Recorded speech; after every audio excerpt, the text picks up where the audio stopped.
Hai, mau berat badan di timbangan turun atau lemak dalam tubuh berkurang? Tonton video ini.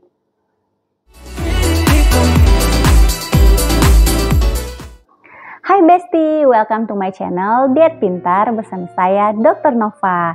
Di video kali ini aku akan membahas tentang mana yang lebih baik, penurunan berat badan pada timbangan atau penurunan lemak pada tubuh kita. Nah, pada beberapa orang masih banyak berpendapat bahwasannya program diet yang baik dan berhasil hanya menunjukkan berat badan yang menurun secara drastis dan dalam waktu yang sangat singkat.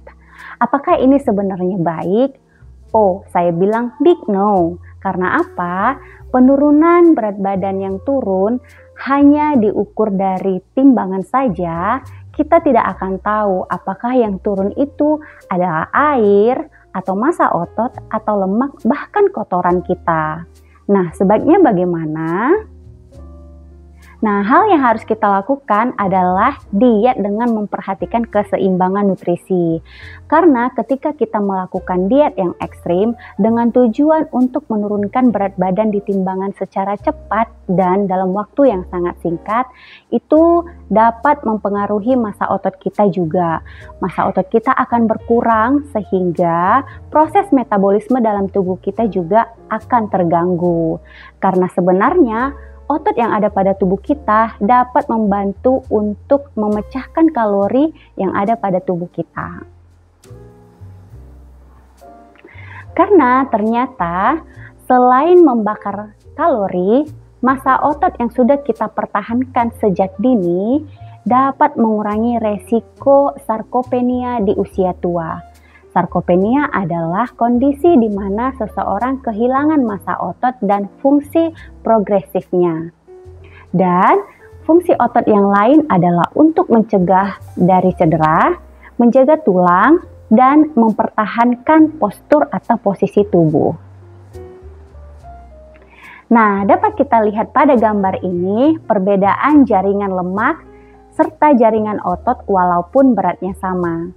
Dan kemudian kita dapat juga melihat perbedaan pada dua orang dengan usia serta tinggi badan dan berat badan yang sama.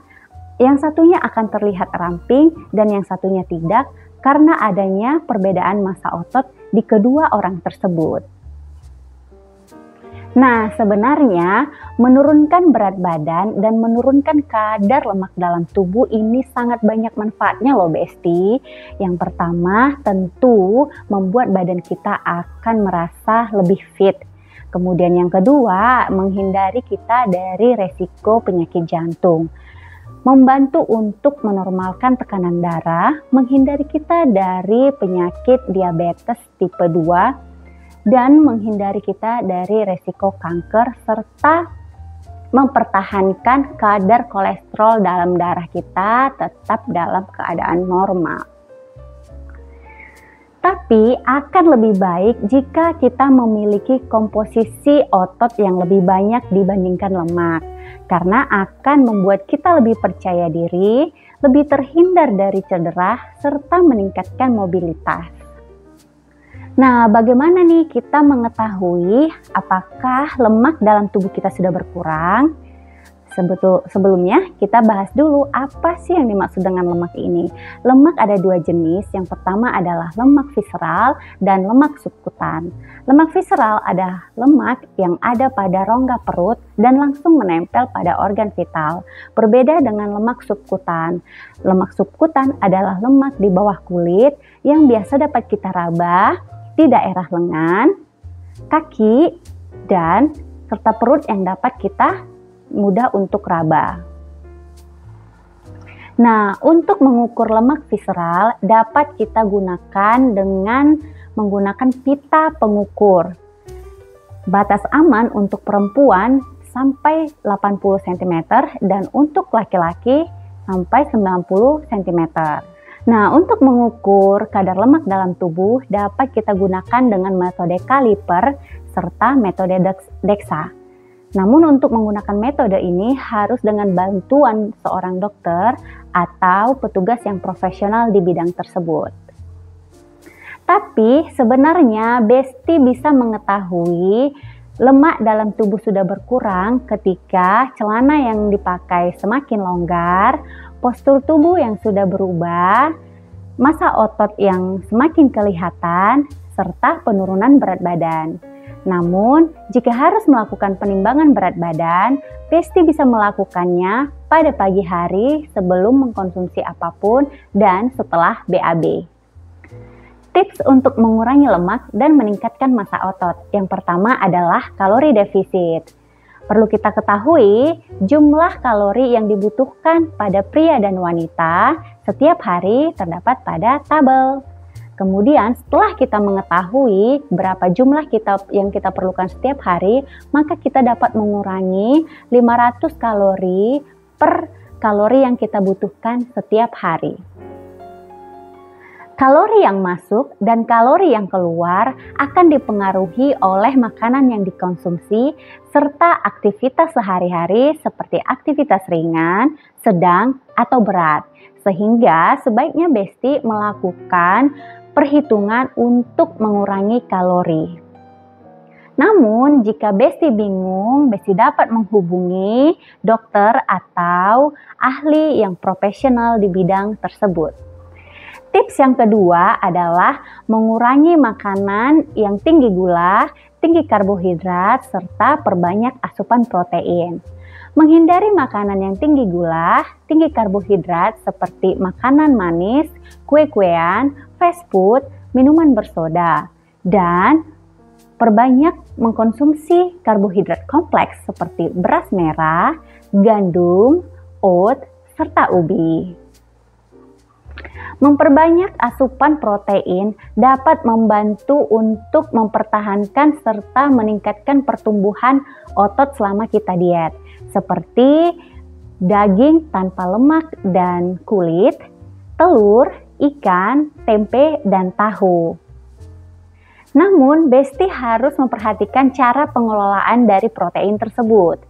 Karena ketika makanan yang tinggi protein dikelola dengan cara digoreng akan menjadi makanan yang tinggi kalori. Tips yang ketiga adalah mengurangi makanan lemak jenuh. Mengurangi makanan lemak jenuh seperti minyak goreng, mentega, krim, es krim, atau daging yang mempunyai lemak dan kulit. Serta perbanyak makanan yang mengandung lemak tak jenuh seperti avocado, biji-bijian, minyak zaitun, serta kacang-kacangan. Tips yang keempat adalah olahraga beban. Jika Besti ingin menaikkan massa otot, maka Besti dapat melakukan olahraga beban kira-kira sekitar 30-45 menit, dilakukan dalam 3-4 kali dalam seminggu. Jika Besti masih pemula, sebaiknya dilakukan dengan berat badan sendiri. Kemudian jika sudah terbiasa dapat ditambahkan dengan alat beban. Lakukan secara konsisten, hindari overtraining sehingga dapat menyebabkan kelelahan, pusing, serta mual.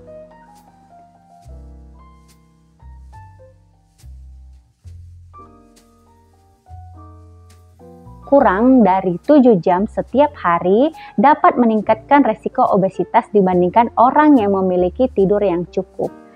Penelitian lain juga menunjukkan bahwasannya orang yang memiliki tidur yang kurang di bawah 7 jam dalam sehari akan lebih meningkatkan hormon ghrelin atau hormon lapar serta menurunkan hormon leptin atau hormon kenyang. Penelitian lain menunjukkan orang dengan kurangnya jam tidur akan menyebabkan peningkatan asupan kalori dan lemak. Jika tidak diperbaiki, akan cenderung meningkatkan berat badan. Tidur yang kurang dapat menyebabkan kelelahan dan malas berolahraga di keesokan harinya.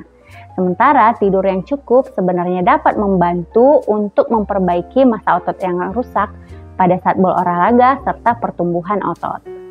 Nah, kesimpulannya adalah mengurangi lemak, menurunkan berat badan, serta mempertahankan massa otot sangat banyak manfaatnya untuk kesehatan, serta dapat mengurangi resiko terhadap suatu penyakit. Jangan hanya mengukur berat badan, namun tambahkanlah pengukuran lemak dalam tubuh. Pilihlah diet yang sesuai, olahraga beban untuk pemula, makanan yang rendah lemak, serta tinggi protein, dan tidur yang cukup. Oke Besti, demikian video kali ini. Sampai bertemu di video selanjutnya. Jangan lupa like, comment, dan subscribe. Bye!